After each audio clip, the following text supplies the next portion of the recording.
Добрейшего, генералы! Знаете, что подумал? Я делал ранжир на героев, на башне и даже на уровне к первой части игры Kingdom Rush. Готовил видео с репликами героев и башен. Но я упустил не менее важную часть этой замечательной игры, а именно боссов и их смертоносные навыки. Предлагаю исправить эту дикую несправедливость и составить рейтинг всех босс-файтов первой части игры Kingdom Rush. И начну я, пожалуй, с дрожжевика, разместив эту поганку на 11-ю позицию. Владыка и повелитель грибного леса имеет самый низкий показатель здоровья среди всех боссов. И даже несмотря на его довольно высокую скорость и способность отравлять все вокруг и порождать мелких мухоморов, особого сопротивления он не оказывает. Тот же величественный Геральт способен в одиночку справиться с дрожжевиком, отражая весь наносимый ему урон обратно в рожу насквозь прогнившему грибу. К тому же на данном этапе игры, как и на любом другом элитном уровне, нам доступен весь имеющийся ресурс, все герои и все башни. Это, друзья, важно. 10-ю строчку своего рейтинга я смело отдаю Гул'таку, грозному вождю орков, сидящему верхом на огромном кабане. Данное чудо света мы встречаем в руинах Акарота. Имеет неплохой показатель хп и способность каждые 8 секунд с помощью посоха восстанавливать себе и своим союзникам здоровье. Но при этом он безумно медлительный и может быть спокойно заблокирован бронированными юнитами, либо мощным героем, тем же Геральдом, который также при постоянном микроконтроле способен в одиночку завалить кабана. 9-ю позицию за огромную взятку купил себе Амбал, жадный, хитрый и грозный король бандитов. Данного босса мы встречаем в логове бандитов. Его особенность в том, что Кингпин медленно катится по прямой от своего чистокола к нашим флажкам, разрушая баррикады и все, что встречается на его пути. Каждые 10 секунд Амбал на мгновение останавливается, дабы сожрать гигантскую ногу динозавра, восстанавливая себе 500 единиц здоровья, или же разбрасывает монеты, которые самым подлым образом украл у игрока. Но несмотря на все вышеперечисленное, из-за низкой скорости и невысокого уровня здоровья, топовым данного босса не назовешь. 8-е место прогрыз себе Гарри, гигантский йети. Отвратительное легендарное существо, обитающее в самых холодных уголках храма гроз. На данном этапе игры наш боевой ресурс ограничен, так как большинство героев и башен нам все еще недоступны. К тому же JT довольно живучий босс, способный мгновенно убивать любых юнитов, в том числе героя. А еще этот гигантский йети замораживает расположенные рядом башни, которые можно разморозить, несколько раз кликнув по ним. И все же стратегия самого босс-файта довольно проста. Гарри начинает свой путь с самой верхней точки карты. Расположив там несколько таинственных магов, приправив позиции парочкой казарм и постепенно прокачивая юнитов, набивая пузо переростку, мы довольно эффективно сжигаем все его здоровье. К тому же проблем с финансами на босс-файте мы тоже не испытываем. Постоянно бегущие зимние волки и йети в нижней части карты пополняют наш бюджет. А еще на этой карте есть уровневая башенка, которой за пару серебряников мы тоже можем пользоваться. Сам не верю тому, что говорю, но 7-ю строчку своего рейтинга я отдаю правительнице северных земель, жуткой и мерзкой королеве пауков Сарельгас. Ох, сколько в свое время она мне кровушки попила, из-за нее моя арахнофобия усилилась в разы. Самый высокий уровень здоровья среди всех боссов первой части. Огромная армия ее сынов, которые не погибают даже после смерти своей королевы, как и остальные враги данной локации. Сарельгас сожрет любого, кто станет на ее пути, будь то бронированный паладин или пылающий Игнус, проглотит и не подавится. Но данный босс безумно медлительный. К тому же для пиршества она останавливается, у нее нет никаких особых приемов, даже маломальской атаки по области, и не обладает никакой броней. Прокачивая постепенно 1 или 2 казармы на ее пути, ты сможешь довольно долго держать ее на одном месте, нанося урон теслами или же таинственным магом. И все же данный босс лично для меня очень неприятный. Золотую середину моего рейтинга, почетное 6-е место, забирает самый первый босс всей франшизы, неудержимая машина для разрушения, штурмующая неприступные стены цитадели Джаггернаут. Он обладает довольно внушительным здоровьем, даже на самой казуальной сложности. Наносит очень высокий урон в ближнем бою, а также имеет атаку по площади, что делает Джаггера грозным противником. И это еще не все. Он способен призывать големов, отправляя их группами по 7 штук каждые 6 секунд на самые дальние от себя края карты и поближе к флажкам. А еще выпускает самонаводящуюся ракету дальнего действия, наносящую 150 единиц урона каждые 14 секунд. И это при том, что из героев нам доступны только Геральт и Алерия, а из башен Лесное Братство и Аркан.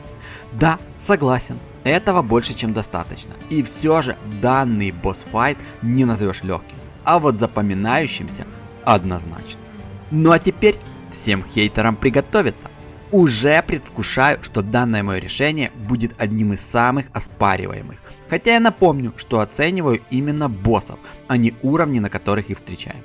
На 5-й позиции я расположил Молоха. Этот внушающий страх и самоуверенный повелитель демонов, держащий душу Везнана в клетке, словно домашнего питомца, обладает относительно средним показателем здоровья, но имеет довольно высокую скорость передвижения. А учитывая короткий путь, которым он преодолевает в Пандемониуме, от своего трона к флажкам и способность мгновенно уничтожать союзных юнитов на большой площади, Молох способен с легкостью заруинить даже довольно грамотно выстроенную оборону. И все же этого недостаточно, чтобы приблизиться к тройке лидеров на расстоянии одного шага. В отличие от следующего представителя моего рейтинга, твердую четверочку получает финальный босс основной кампании Kingdom Rush, заклятый враг короля Динаса, повелитель темной армии, величайший маг всех времен и народов, после Денчика, конечно, главный антагонист всей франшизы Лорд Везнан. Это первый босс, имеющий две разные формы. Человекоподобную форму и образ огромного огнедышащего демона. Обе эти формы имеют довольно внушительный запас здоровья и очень больно бьют. Начиная с 9-й волны, Везнан периодически применяет заклинания, оглушающие башни. Изначально заклинание можно снять, быстро кликнув несколько раз на башню. Однако, если этого не сделать, башня останется оглушенной на довольно приличное время. К тому же, Везнан постоянно призывает демонов и адских гончих из 3 пентаграмм, расположенных на карте. Ну и конечно же, высасывает души из союзных юнитов и героя. Весь этот беспредел он творит до тех пор, пока не превращается в демона. Эта форма значительно быстрее, что позволяет Везнану легко добраться до выхода, если он находится достаточно близко к нему. Но в остальном она слабее. Одним словом, Везнан еще та редиска. Надеюсь, Геральду удастся его перевоспитать в Генезисе. Ну что, вот мы и добрались к призерам моего рейтинга. И открывает топ-3 Владыка Гнилого Леса и одновременно источник его разложения Гнилоствол. Очень недооцененный босс, максимально неприятный и душный персонаж. Да блин, это душнило номер 1. Обладает высоким уровнем здоровья, имеет колоссальный урон по площади, разбрасывая мерзкие шары слизи в любой уголок карты. К тому же эта хитрая падла окружает себя миллионов древней, которые спавнятся по всей карте и сопровождают это чучело на всем его пути движения. К тому же убийство босса не прекращает движение других врагов. Карту необходимо зачищать полностью. Благо, экономика уровня позволяет выстроить хорошую оборону и победить этого гнуса и его миньона. Серебро забирает Улгук-Хай, поистине шикарнейший босс, во всех смыслах этого слова, истинный владыка Платоха-Краш. И рисовка, и образ, и особенность его щита, в этом боссе все прекрасно.